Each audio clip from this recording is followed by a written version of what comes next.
Students, welcome to your chemistry classroom. प्यारे बच्चों, आज हम इस ग्रुप की कुछ और इम्पोर्टेंट जो कंपाउंड्स हैं उसके बारे में बात करेंगे। हम एलोट्रॉपी की बात करेंगे, एमॉर्फस फॉर्म ऑफ कार्बन की बात करेंगे, देन फुलरीन्स हैं, सिलिकॉन्स हैं and silicates.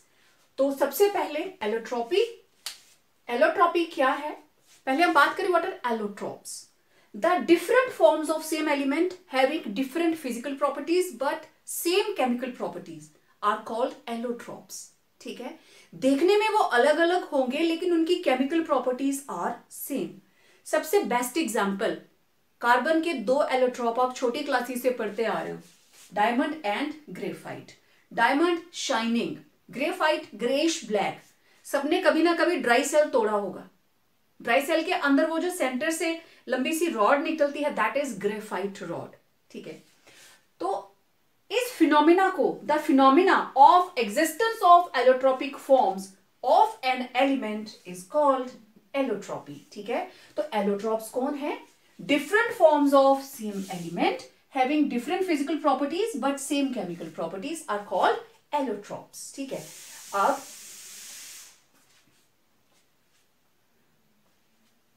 Allotropes of carbon, broadly हम इनको दो फॉर्म्स में क्लासिफाई करेंगे। ठीक है, क्रिस्टलाइन एंड एमॉर्फस। क्रिस्टलाइन मतलब it is highly ordered manner. ठीक है,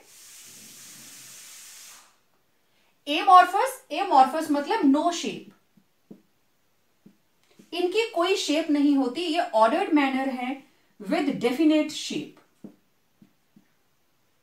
definite arrangement of its constituents. सबसे बेस्ट एग्जांपल, सबने अपने घर में कोयला देखा है। आप कोयले को जरा अपने हाथ पे क्रश करना, ठीक है, what you will get? Powder. कोई शेप नहीं होगी उसकी, छोटे छोटे पीसेस अलग अलग साइज के टूट जाएंगे। लेकिन शुगर भी सबके घर में है, चीनी सभी खाते हो, सारे के सारे चीनी के पार्टिकल्स एक जैसी शेप के हैं, तो हम उनको क्या बोलते हैं? Crystals of sugar. तो शुगर इज क्रिस्टलाइन और जो कोल है दैट इज एमॉर्फस। पर अभी हम बात कर रहे हैं कार्बन की, तो क्रिस्टलाइन के दो हमारे पास टाइप्स हैं, डायमंड एंड ग्रेफाइट। और एमॉर्फस जिनकी कोई शेप नहीं है, it is coal, coke, charcoal and lamp black. इनको अलग अलग से डिफाइन करते हैं। Let's start with first of all crystalline allotropes of carbon. तो ये रहे crystalline allotropes of carbon, diamond and graphite. पहले इसका स्ट्रक्चर देखते हैं। ठीक है, देखिए, डायमंड के अंदर एक कार्बन चार कार्बन से जुड़ी है, मींस कार्बन के चारों इलेक्ट्रॉन्स इन्वॉल्व हैं बॉन्डिंग के अंदर। ठीक है, all the four bonds are involve in bonding. ठीक है, अब देखो, ये कार्बन चार से जुड़ी है, sp3 हाइब्रिडाइजेशन, टेट्राहेड्रल अरेंजमेंट। ये कार्बन आगे चार से जुड़ी है, ये कार्बन आगे चार से जुड़ी है, ये कार्बन आगे। इस तरीके से ये नेटवर्क आगे के आगे थ्री डायमेंशनली बढ़ता जाएगा। अब अगर मैं बात करूं ग्रेफाइट की, तो ग्रेफाइट के अंदर एक carbon, it is connected to only three, तो इट इज sp2 हाइब्रिडाइजेशन। मैंने यहां मेंशन किया है sp2 हाइब्रिडाइजेशन, तो चलो मैं यहां भी लिख देती हूं, it is sp3 tetrahedral sp2 planar. Okay, अब इसके पास एक खाली इलेक्ट्रॉन, ये आगे फिर से, ये आगे फिर से, और हर कार्बन तीन बॉन्ड बनाएगी इस तरीके से प्लेनर स्ट्रक्चर के अंदर, and every carbon it is having one unpaired electron. इस अनपेयर्ड इलेक्ट्रॉन की वजह से ग्रेफाइट हीट और इलेक्ट्रिसिटी को कंडक्ट करता है, जबकि डायमंड नहीं कर पाता। अब डायमंड हीट को कंडक्ट नहीं करता, तो इसको बेस्ट यूज कहां करते हैं? कटिंग एंड ड्रिलिंग के अंदर। रॉक्स को काटना हो तो ड्रिलिंग मशीन के आगे डायमंड लगाया जाता है। ठीक है, तो कटिंग ड्रिलिंग के लिए इसको यूज किया जाता है। तो ये रहता कैसा है? देखो, ये स्ट्रक्चर इस तरीके से हेक्सागोनली अरेंज हो जाते हैं, ये इस तरीके से। ठीक है, हर कार्बन 3 बॉन्ड बनाएगी और एक लेयर, क्योंकि जो इनके पास अनपेयर्ड इलेक्ट्रॉन है ये एक दूसरे के साथ इस तरीके से बॉन्डिंग बना लेते हैं, लेयर बाय लेयर, एक लेयर और उसके ऊपर दूसरी लेयर, तो स्लिप कर जाते हैं। That is why graphite is somehow सोपी, ग्रीजी, इस मतलब ऐसे आपका हाथ स्लिप करेगा उसके ऊपर से, ठीक है। So diamond it generally occur in free state, nature में एग्जिस्ट करता है, ग्रेफाइट भी करता है, but it is also prepared artificially. हमें इतने ड्राई सेल्स बनाने पड़ते हैं, तो डायमंड तो नेचर में जितना सा है उतना ही यूज में रहता है, बट हम ग्रेफाइट को बहुत जगहों पे यूज करते हैं, तो it is also prepared artificially. It is the hardest substance known, it is soft and greasy, hybridisation sp3, hybridisation sp2, bad conductor of heat and electricity, क्यों? Because it has no free electron, और इधर it's a good conductor of heat and electricity as having 1 free electron पर carbon atom. So it is transparent, आपको पता है diamond shine करते हैं और इनका रिफ्रैक्टिव इंडेक्स है 2.42, और इट इज ओपेक, इसके आर पार दिखाई ही नहीं देता, ब्लैक ग्रेश कलर का रहता है, solid. It has very high melting point, greater than equal to 4000 kelvin, 4000 या उससे ज्यादा हो सकता है इसका मेल्टिंग पॉइंट, और ग्रेफाइट का मेल्टिंग पॉइंट इट इज उससे कम है, अबाउट 1800 केल्विन।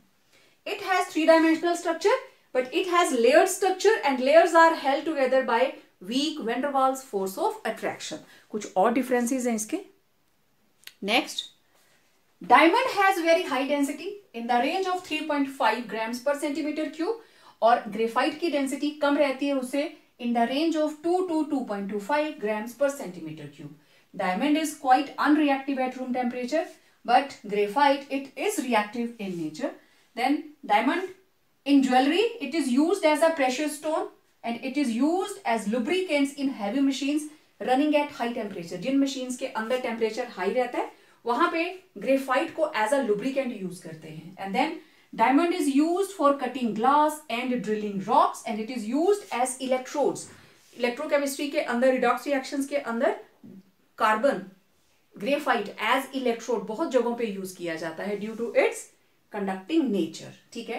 तो ये थे क्रिस्टलाइन एलोट्रॉप्स ऑफ कार्बन। अब बात करते हैं एमॉर्फस एलोट्रॉप्स के बारे में। तो in amorphous allotropes of carbon we are having 4 types, coal, coke, charcoal and lamp black. 1 by 1 इनको डिस्कस करते हैं। कोल, छोटी क्लासेस से आप पढ़ते आ रहे हो कोयला कैसे बना। कोयला अर्थ की क्रस्ट में से, कोल माइंस में से निकाला जाता है। And it is supposed बहुत साल पहले organic matter in the form of vegetation, plants, trees, they were embedded. अर्थ की क्रस्ट के अंदर वो दब गए, ठीक है, due to certain volcanic eruption or certain disaster, maybe earthquake, they were buried under the earth. So अब वहां पे एयर तो है नहीं, तो under high temperature and pressure in the absence of air, they were converted into coal, ठीक है। तो इट इज द प्रोसेस, इसको बोलते हैं कार्बोनाइजेशन, ठीक है। And in nature it is form due to decomposition of vegetable matter under high temperature, pressure and absence of air. इसकी carbon की अलग अलग फॉर्म्स और उनका कार्बन कंटेंट देखिए, peat, lignite, bituminous, steam coal and anthracite. ये रहा इनका कार्बन कंटेंट। पीट में सबसे लो होता है 60%, anthracite it is having highest content of carbon and it Burns with non smoke, बिल्कुल भी स्मोक नहीं होता, सबसे ज्यादा हीट एंथ्रासाइट देता है, ठीक है। लेकिन कमर्शियली सबसे ज्यादा यूज में आता है bituminous, it is mostly used form of carbon, this is bituminous. Again these are 1 mark question कि कार्बन का हाईएस्ट कंटेंट किसमें होता है, एंथ्रासाइट के अंदर, लोएस्ट होता है पीट के अंदर, और highly used, mostly used is bituminous. Coke, कोयला बन गया। अब हम कोयले की डिस्ट्रक्टिव डिस्टिलेशन करेंगे, means it is heating strongly in absence of air. कोयला बन गया। अब कोयले को जब हम बहुत ज्यादा टेम्परेचर पे हीट करेंगे एयर की एब्सेंस में, तो उसमें से जितनी भी एक्स्ट्रा चीजें जुड़ी हैं वो सारी की सारी निकल जाएंगी, अब वो और ज्यादा प्योर हो गया, तो that is coke. It is used as a fuel in boilers, railways के इंजन में, then as a reducing agent in metallurgical processes. ठीक है, next is charcoal and lamp black. अब इनके बारे में बात करते हैं। Next, total 4 allotropic forms of carbon which are amorphous. We are done with coal, we are done with coke. Now third is charcoal and fourth is lamp black. Charcoal क्या है? It's a grayish black highly porous substance rich in carbon content. Porous means उसके अंदर जितनी भी waste gases है सब निकल चुकी होती है। बनता कैसे है?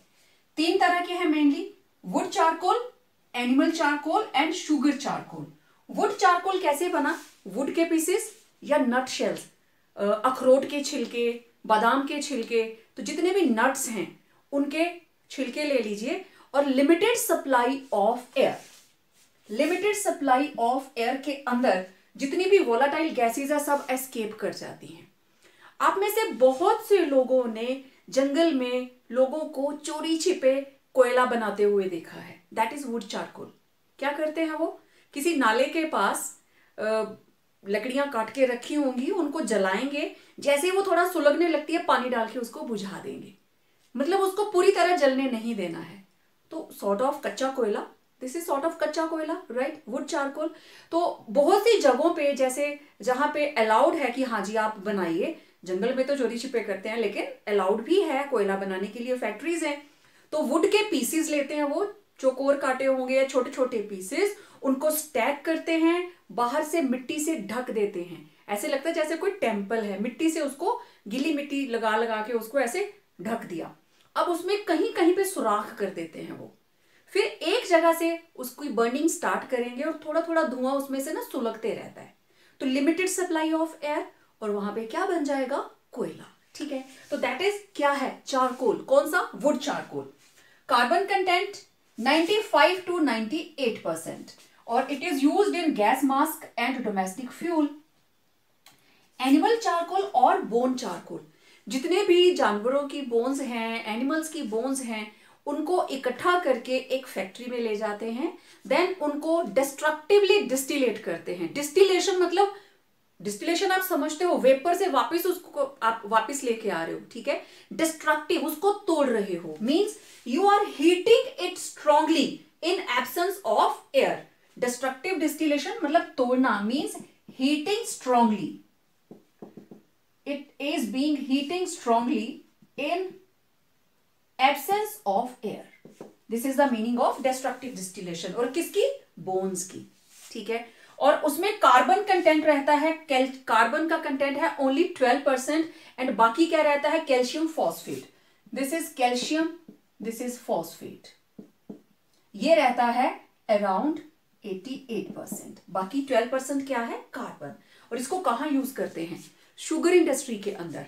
देखो आप लोगों ने गुड़ खाया है, जैगरी खाई है, तो वो ब्राउनिश कलर में होता है गुड़, ठीक है, डार्क ब्राउनिश कलर में रहता है, पर चीनी तो सफेद होती है। तो चीनी बनाने के टाइम पे उसमें से वो जो ब्राउन कलर है, ऑरेंज कलर है, वो बोन चारकोल की हेल्प से निकाल लिया जाता है। मींस ऐसे एक बड़ा सा फिल्टर होगा जिसमें से सॉल्यूशन को क्रॉस करना है, this is filled with bone charcoal. तो वो सॉल्यूशन इसमें से क्रॉस किया तो जो भी सॉल्यूशन का कलर है वो इसके ऊपर आ जाएगा और बाकी मटेरियल आगे चला जाएगा। This is called adsorption. आप टीवी में ऐड देखते हो ना, एक्टिवेटेड चारकोल, शायद पॉन्ड्स के फेस वॉश की ऐड है कि वो पानी में डालते हैं और वो एक्टिव चारकोल सारी की सारी गंदगी को सोख लेता है, एड्सॉर्ब कर लेता है। तो ऐसे ही ये कलर को एड्सॉर्ब कर लेता है। तो शुगर इंडस्ट्री में it was the primitive technique. कुछ एक फैक्ट्रीज अभी भी यूज करती हैं, बट नाउअडेज बोन चारकोल की जगह पे यूज की जाती है सल्फर डाइऑक्साइड, ठीक है। देन शुगर चारकोल, शुगर से चारकोल बनेगा कैसे? चीनी ली हमने, शुगर, और उसके ऊपर डाला कंसंट्रेटेड सल्फ्यूरिक एसिड, और ये क्या करेगा? धीरे धीरे आप देखोगे उसका कलर बिल्कुल ब्लैक हो जाएगा, सारे का सारा पानी निकल गया, and we are left with only pure carbon, 12 carbon atoms, and it is used to remove coloring matter. Same ऐसे ही it will act as adsorbent. तो not only in sugar industry, laboratory के अंदर भी हम एड्सॉर्प्शन का process करते हैं. बहुत से कॉस्मेटिक्स के मटेरियल्स हैं जिसके अंदर कार्बन यूज होता है. ठीक है, इवन फेस मास्क की तरह लोग इसको यूज करते हैं, ब्यूटी मास्क के अंदर कार्बन को यूज करते हैं क्योंकि it has a very good tendency, capability to attract the dust particles, उनको खींच लेता है, एब्जॉर्ब कर लेता है. Then lamp black, it is fine powder obtained by burning carbon rich compounds, mostly oils, चाहे कैरोसिन ऑयल, चाहे टर्पेंटाइन ऑयल, चाहे पेट्रोल, या हम सरसों का तेल जलाएं, चाहे हम घी जलाएं. ठीक है, एक जगह आप लोगों ने लैम्प ब्लैक देखा होता है. Lamp black means black powder due to lighting of lamp.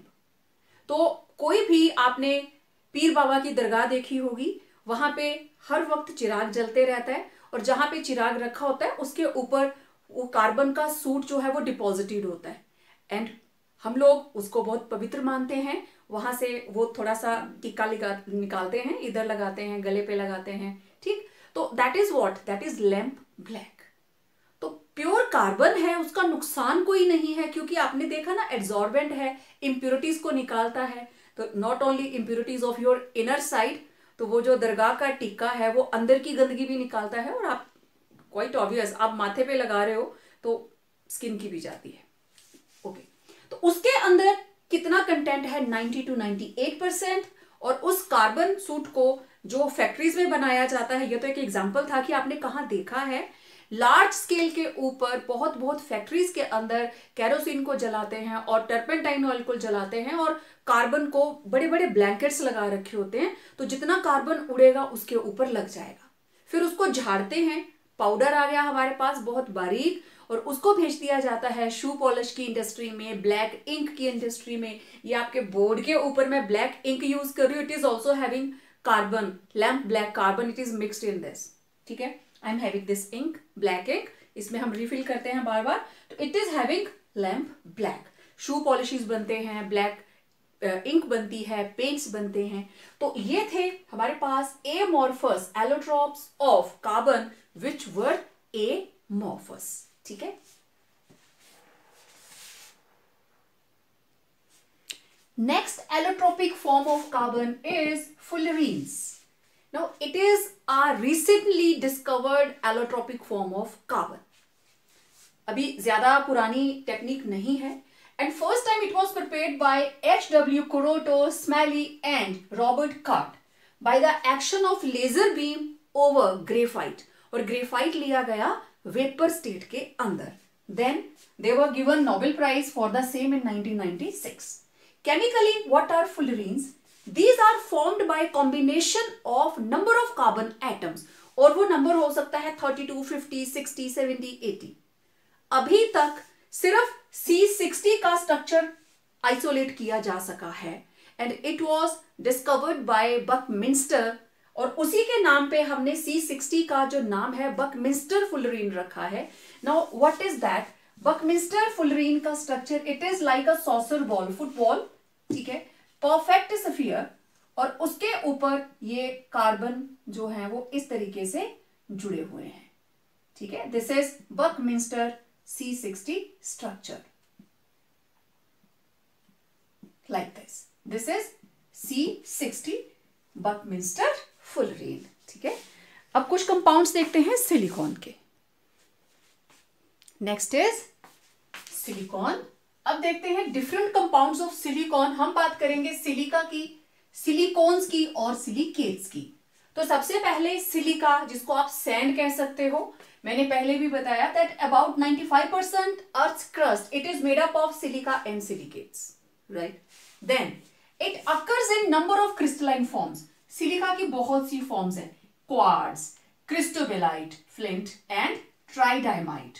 और it is a covalent 3-dimensional solid in which one silicon it is connected to 4 oxygen atoms bonded tetrahedrally. मैंने इसी वीडियो में थोड़ा पीछे आपको इसके बारे में बताया है जब ऑक्साइड्स की बात की है, तो I will not take up more detail here. Then melting point 1710 degree Celsius and boiling point is 2230 degree Celsius. अब सिलिका की यूजेस देखिए। It is used in manufacturing of glass, ceramics, in manufacturing of glass, ceramics and abrasives. Then it is a rich source of ferrosilicon and elemental silicon. दोनों तरह के silicon आपको silica से मिल जाते हैं। नेक्स्ट एक क्वार्ट्ज। आप में से जो बच्चे रिस्ट वॉच पहनते हैं, देखना आपकी घड़ी के टाइटल के नीचे लिखा होता है quartz, title quartz, Titan quartz, कोई भी कंपनी हो सकती है। सो it is piezo electric substance, ठीक है, मतलब जब इसको प्रेशर देंगे हम थोड़ा सा, it will generate electric current. Piezo means pressure, generation of electricity by pressure, that is piezo electricity. तो ये कहां कहां यूज होता है? रिस्ट वॉचेस में, वेरियस क्लॉक्स के अंदर, वॉल क्लॉक्स के अंदर, देन कैमरा के लेंसेज जो उसका ग्लास है उसमें, और TV broadcasting, television broadcasting system है, सिस्टम्स के अंदर we make use of quartz. Silica gel it is used as dehumidiser. कहां देखी होगी आपने? आप कोई थर्मस फ्लास्क लेते हैं, कोई टिफिन परचेज करते हो मार्केट से, तो उसके अंदर ना एक छोटी सी पुड़िया सी होती है, that is containing silica gel, dehumidiser. Smell को भी ऑब्जॉर्व कर लेता है और मॉइस्चर को भी, तो आपका जो भी चीज आप मार्केट से परचेज कर रहे हो वो खराब नहीं होती, उसके अंदर से स्मेल नहीं आ रही होती। Then Kazalgor amorphous silica, it is used in filtration plants. वो हमारे पास लेबोरेटरीज, प्लांट्स जहां पे फिल्ट्रेशन का काम होता है, वहां पे हम amorphous silica, और उसका कमर्शियल नेम है Kazalgor, इसको यूज करते हैं। Silicones, these are organosilicon polymers. Organo मतलब इनके अंदर कोई ना कोई कार्बन कंपाउंड भी होगा, वो भी होगा, और सिलिकॉन भी होगा। Polymeric compound which contain silicon oxygen silicon linkage. Organo silicon मतलब इनमें कार्बन सिलिकॉन लिंकेज भी होगी। ये रहा इनका जनरल फॉर्मूला, R2SiO टाइम्स, और R methyl ethyl, it may be anything. तो क्योंकि इनकी थर्मल स्टेबिलिटी बहुत ज्यादा होती है, हीट करने पर टूटते नहीं है, तो इनको हाई टेम्परेचर पॉलीमर्स भी कहते हैं। अब देखना, silicon oxygen silicon oxygen silicon, ठीक है, ओके। सिलिकॉन के साथ क्या लगा है? Alkyl group. तो अब आप देखो, ऑर्गेनो सिलिकॉन, सिलिकॉन और कार्बन का भी कंपाउंड आ गया, एंड सिलिकॉन ऑक्सीजन सिलिकॉन, ये लिंकेज भी आ गई। तो this is silicon, right, these are silicones. तो इनको यूज कहां करते हैं? These are used in high temperature oil baths, क्योंकि हाई टेम्परेचर को ये लोग बियर कर सकते हैं, and high vacuum pumps. It is used as a solvent, grease और varnish, and it can be used even at a very low temperature of the range -40 degree Celsius. This is 40 degree Celsius, 0 से 40 degree नीचे, and it is used as a lubricant at very low temperature as well as very high temperature. कि कोई machine है जो बहुत high temperature पे काम कर रही है, उसमें फ्रिक्शन बहुत ज्यादा है, तो we make use of silicon there, ठीक है। Next is silicates. तो these are the compounds of silicon and oxygen, दोनों को मिलाकर ये कंपाउंड बनेगा, और सभी के अंदर ये लिंकेज प्रेजेंट होगी। Now basic unit is SiO4, ये रही। ज्योमेट्री रहती है टेट्राहेड्रल, और टेट्राहेड्रल है तो हाइब्रिडाइजेशन क्या होगी? sp3। इसको कैसे बनाते हैं? SiO4, और हर ऑक्सीजन का एक एक बॉन्ड बना है, मींस इसके ऊपर क्या है? नेगेटिव चार्ज, ठीक है। अब आपको पता है टेट्राहेड्रल स्ट्रक्चर में ये तीनों एक प्लेन में होते हैं, and this is above the plane. Means अगर मैं ये लूं सिलिकॉन, तो सिलिकॉन 3 ऑक्सीजन से जुड़ी होगी अपने प्लेन में, राइट। और अबव द प्लेन जब आप ऊपर से देखेंगे तो वो ऑक्सीजन आपको यहां नजर आएगी। अब इनको जोड़ दीजिए, इस पे भी नेगेटिव, इस पे भी नेगेटिव, इस पे भी नेगेटिव, इस पे भी नेगेटिव। तो सिलिकेट को आप ऐसे रिप्रेजेंट करेंगे, जहां जहां भी अब हम इसका स्ट्रक्चर बनाएंगे ये तीनों एक प्लेन में, ठीक है, सिंगल प्लेन, ऐसे और ऐसे। जब आप इसका फोर्थ वाला ऑक्सीजन जो टॉप पे है ऐसे ऊपर से देखोगे तो ऊपर से ये नजर आएगा, सेंटर में ये रहा सिलिकॉन, और ये सिलिकॉन जो है ये इन तीनों से जुड़ा हुआ है, ठीक है। अब इसकी जो टाइप्स हैं, इसी बेसिक स्ट्रक्चर को हम यूज करने वाले हैं और इनको अलग अलग से लिखेंगे, ठीक है। अब इनकी टाइप्स की बात करें तो depending upon linkage of silicate unit, जो बेसिक यूनिट है हमारे पास, उसी की किस तरीके से आपस में लिंकेज होती है उसके हिसाब से they may be orthosilicates, pyro, cyclic, chain और शीट। वन बाय वन देखते हैं। तो सबसे पहले ऑर्थोसिलिकेट्स, इनको हम सिंपल सिलिकेट्स भी बोलते हैं, and they have simple normal silicate unit SiO4। तो यही चीज रहेगी, ठीक है। तो this is zirconium silicate, this is zinc silicate. Zirconium silicate को बोलते हैं जिरकॉन। जो हमारे पास आर्टिफिशियल ज्वेलरी होती है, जरकन लगे होते हैं ना, उसमें हम बोलते हैं जरकन लगे, दैट इज एक्चुअली जिरकॉन। तो ये रहता है उसमें, एंड दिस इज वेलेमाइट।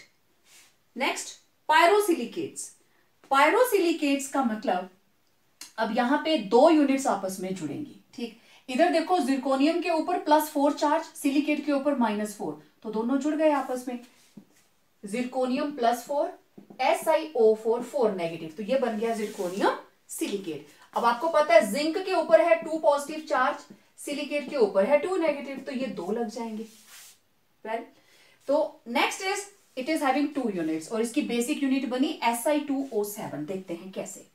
देखो अब आपको करना क्या है, एक लाइन लगाइए, फिर इसको ऐसे जोड़ दीजिए, बन गई 2 यूनिट्स जो हम बेसिक यूनिट बनाते थे। ओके, ये रहा सिलिकॉन, हर कॉर्नर के ऊपर ऑक्सीजन लगा दो, लग गई। सिलिकॉन के अराउंड भी ऑक्सीजन लगा दो, जोड़ दीजिए आपस में, ये लीजिए। अब ये ऑक्सीजन ब्रिजिंग में है, इसके ऊपर नेगेटिव चार्ज नहीं आएगा, नेगेटिव नेगेटिव नेगेटिव नेगेटिव, और जो ऑक्सीजन सिलिकॉन के साथ है नेगेटिव नेगेटिव। एक कॉर्नर शेयर किया है, वही लिखा, which share a corner, it contain 2 silicates units which share a corner. इसने कॉर्नर यूज कर लिया। Now it is 2 silicon Si2, oxygen कितनी है 1 2 3 4 5 6 7, O7, नेट चार्ज 1 2 3 4 5 6 नेगेटिव। अब जो भी कंपाउंड इसके साथ जुड़ेगा, जो डाइसिलिकेट बनाएगा, it has to satisfy 6 negative charge. तो दीज आर पायरोसिलिकेट्स। नेक्स्ट, अब देखो ऑर्थोसिलिकेट के अंदर थी 1 यूनिट, पायरोसिलिकेट के अंदर थी 2 यूनिट्स। अब थोड़ा हायर चलते हैं, साइक्लिक। साइक्लिक स्ट्रक्चर बनाने के लिए कम से कम आपको 3 एटम्स आपस में जोड़नी है, ठीक है। तो when 2 oxygen atoms of each silicate tetrahedral unit are shared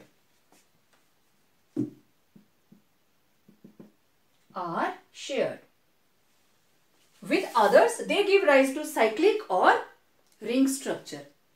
अब देखो सबसे छोटा साइकिल हम बनाएंगे 3 का, ठीक है। पहले इसको देखते हैं, साइक्लिक सिलिकेट को। ओके, तो बहुत सिंपल है इसको बनाना। आप बस ऐसे एक ट्रायंगल बनाइए, ट्रायंगल की हर लाइन के ऊपर एक और ट्रायंगल बना दो, और ये बन गया हमारे पास साइक्लिक और चेन सिलिकेट का एग्जाम्पल। देखिए अब कैसे, इस पहले वाली ट्रायंगल के हर कॉर्नर पे ऑक्सीजन लगा दो, फिर बाहर वाली ट्रायंगल के हर कॉर्नर पे ऑक्सीजन हो गई। अब बाहर वाली ट्रायंगल्स के सेंटर में सिलिकॉन लगा दो, और आपको पता है सिलिकॉन के सिर के ऊपर भी एक ऑक्सीजन आएगी, जोड़ दीजिए।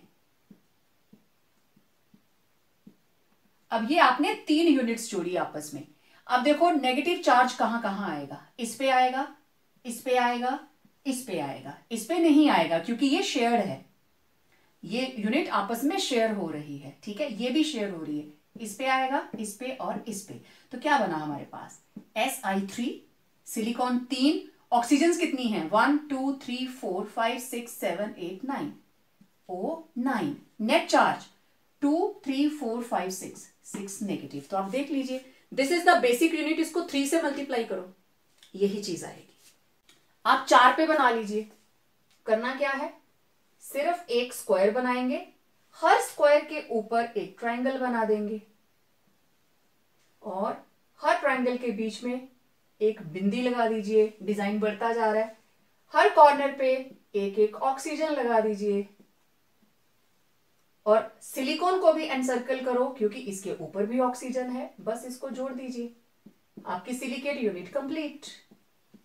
Negative charge 1, 2, 3, 4, 5, 6, 7, 8। तो ये बन गया Si4। ऑक्सीजन कितनी है, 1, 2, 3, 4, 5, 6, 7, 8, 9, 10, 11, 12। ऑक्सीजन 12। Net charge 1, 2, 3, 4, 5, 6, 7, 8 negative. तो ये हमने साइक्लिक स्ट्रक्चर्स बना लिए 2 के, 3 यूनिट के और 4 यूनिट के। सिंपल। चेन सिलिकेट, इसमें भी सेम यूनिट रहता है, बस ये है 2 ऑक्सीजन ही हर सिलिकेट यूनिट के यूज होंगे, बट स्ट्रक्चर साइक्लिक नहीं होगा, वो लंबी चेन बनती जाएगी। ठीक है, लंबी चेन आप 4 कार्बन की बनाइए, 4 यूनिट्स की बनाइए, 5 यूनिट्स की बनाइए, वो आपकी मर्जी है। ठीक है, अब देखो यूनिट बनाने के लिए भी कोई ज्यादा पीएचडी नहीं करनी है। एक लंबी लाइन लगा दीजिए। ओके, एक ट्रायंगल, चलो इधर चलो, 2 ट्रायंगल, ठीक है, 3 ट्रायंगल और बढ़ाना चाहते हो, ये लीजिए। कितने यूनिट्स जुड़ गए, 1, 2, 3, 4। वेल, सभी के कॉर्नर पे एक एक ऑक्सीजन,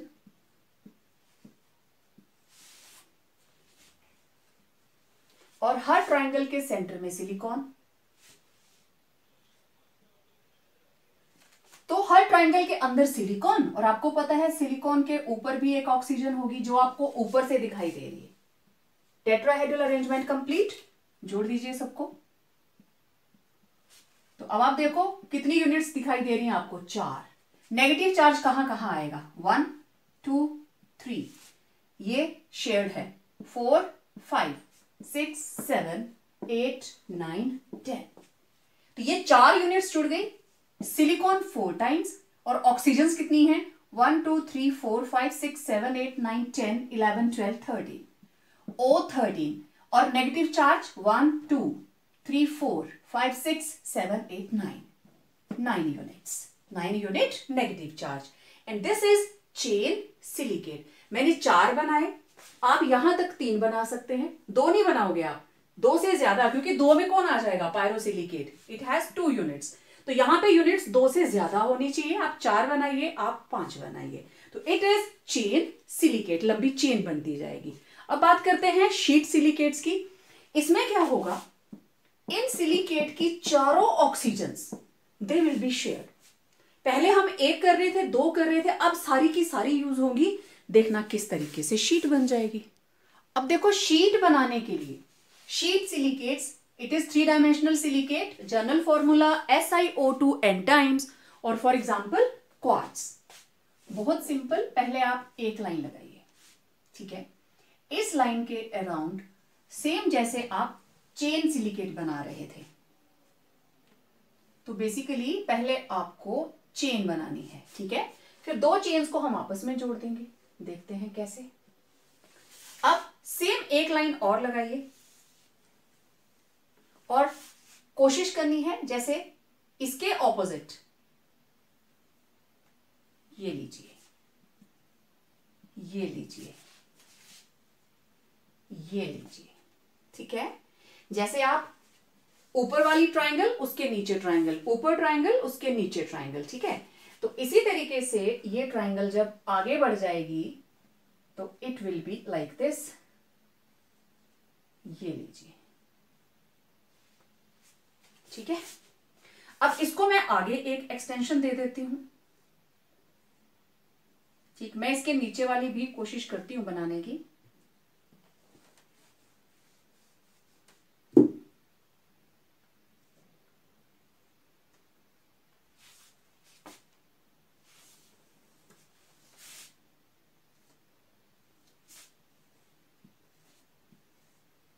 इस तरीके से, ठीक है। ये आगे जो इसकी ट्रायंगल बनेगी नेक्स्ट, उसके साथ कनेक्टिविटी में आ जाएगा। तो फिलहाल इसको मैं यहीं तक रहने देती हूं। ठीक है, अब देखो हर ट्रायंगल के अंदर सिलिकॉन जोड़ दीजिए आपस में।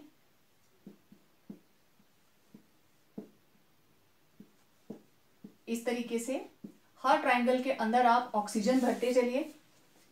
सिलिकॉन, सेंटर में सिलिकॉन, इधर ऑक्सीजन, इधर ऑक्सीजन,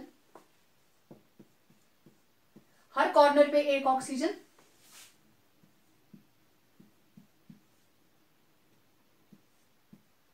इसके बीच में भी सिलिकॉन, ऑक्सीजन, सिलिकॉन, सिलिकॉन, इधर ऑक्सीजन, इधर ऑक्सीजन, इधर ऑक्सीजन, इस तरीके से ऑक्सीजन। अब देखो कितना सुंदर वो डेवलप कर गया स्ट्रक्चर। कोई भी कॉर्नर ऐसा नहीं होना चाहिए जहां पे आप ऑक्सीजन नहीं लगा रहे हो। इस तरीके से बन गई शीट। कुछ एक जगह मेरी से छूट गई हैं। Oxygen, oxygen, oxygen. ठीक है, कोई जगह छूटनी नहीं चाहिए। हाँ, इधर भी ऑक्सीजन, इधर भी ऑक्सीजन, ऐसे, इधर भी ऑक्सीजन। आप देखो ऑलमोस्ट हर ऑक्सीजन को हम यूज कर रहे हैं। तो इस तरीके से मेरे साथ साथ अगर आपने बनाई होगी तो शीट बड़ी आसानी से बन जाती है। पहले एक चेन बनाओ, फिर ये दूसरी चेन। देखो पहली वाली चेन की फर्स्ट ट्रायंगल सेकंड, दूसरे वाले की फर्स्ट और सेकंड दोनों एक दूसरे से ऑपोजिट, ये एक दूसरे से दूर, ये दूसरे के नजदीक। तो इस तरीके से आपके पास बहुत सुंदर सा शीट स्ट्रक्चर तैयार हो जाएगा। ये थोड़ा सा नीचे रह गया है, मैं ये भी आपको दिखा देती हूँ। Now it is totally okay. ठीक है, यहां की ऑक्सीजन नजर नहीं आ रही है, मैंने बनाई नहीं। तो इस तरीके से ये sheet 3 dimensionally along the length, width and height बढ़ती जाती है। ठीक है, now one more important compound of silicon, that is zeolite. These are microporous, मतलब pores। चाय छानने वाली छन्नी सबने देखी है, ठीक है, उसके पोर्स बहुत छोटे होते हैं। आटा छानने वाली छन्नी, उससे पोर्स थोड़े थोड़े मोटे होते हैं। और जिसे रेत छानते हैं उसके पोर्स तो और भी बड़े बड़े होते हैं। तो दीज आर माइक्रोपोरस, बहुत छोटे छोटे पोर्स रहते हैं। Aluminosilicates, aluminium silicate, aluminosilicate means alumina और सिलिका दोनों ही प्रेजेंट होंगे। और इनका जनरल फॉर्मूला देखो, M कोई भी मेटल होगी X/N, सिलिका होंगे X और N क्या है, alumina, and with M water molecules of crystallization. और इसको शेप सेलेक्टिव कैटलिस्ट भी बोलते हैं। और आपने इसको कहां देखा, it is used as a molecular sieve, sieve मतलब छन्नी, molecular sieve for softening of hard water. आपको याद है आपने ऐसे लिखते थे Na2Z। तो ये मेटल क्या है, sodium. Z representing this four compound, Z stands for silica, X time alumina, N times with M water molecule. तो इस पूरी की जगह पे हमने Z लिख दिया।